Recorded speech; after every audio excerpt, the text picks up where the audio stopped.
6-7 వచ్చిన చదవండి అన్న. 6-7. ఏమనగా మనమికన పాపమునకు దాసులము కాకుండాటకు పాప శరీరము నిరర్ధకమగునట్లు మన ప్రాచీన స్వభావము ఆయనతో కూడా సిలువ వేయబడినని ఎరుగుదుము అన్నాడు.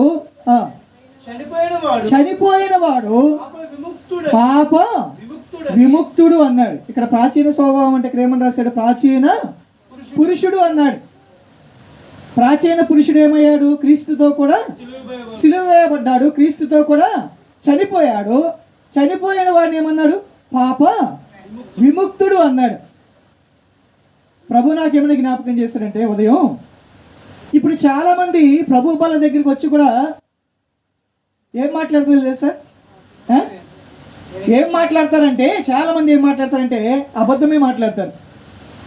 ప్రభు బల దగ్గరికి వచ్చి కూడా ఏం చేస్తారు? వీళ్ళు అబద్ధం ఆడతారు. ఏమని అబద్ధం ఆడతారు? అపరాధిని యేసయ్య కృప చూపి బ్రోవమయ్య అంటారు. అంటే వీళ్ళు మాట్లాడింది సత్యమా అబద్ధమా? అబద్ధమే. అంటే ప్రభు బల దగ్గరికి వచ్చి కూడా ఏం చేస్తున్నారు? అబద్ధం ఆడుతున్నారు. ఏమని అబద్ధం ఆడుతున్నారు?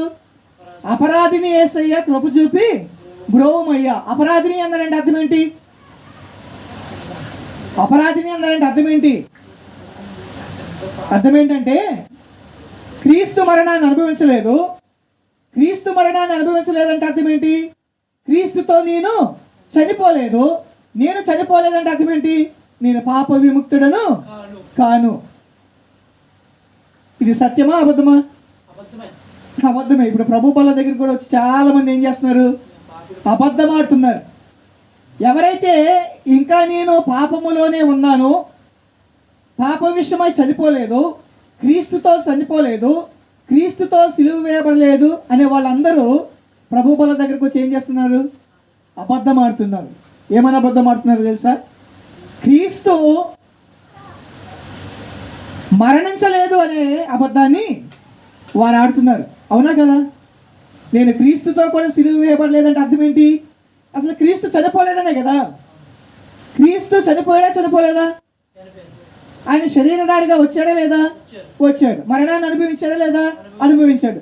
ఇప్పుడు యేసుక్రీస్తునందు విశ్వాసం ఉంచిన వారందరినీ ఆయన ఏమన్నాడు? పాప విముక్తులు అన్నాడు, కుమారులు అన్నాడు, ఆయన నీతిమంతులుగా తీర్చాడు. మరి ఇప్పుడు నువ్వు ప్రభు బల దగ్గరకు వచ్చి నేను అపరాధిని యేసయ్య అనే కీర్తన పాడామనుకోండి, అర్థం ఏంటి?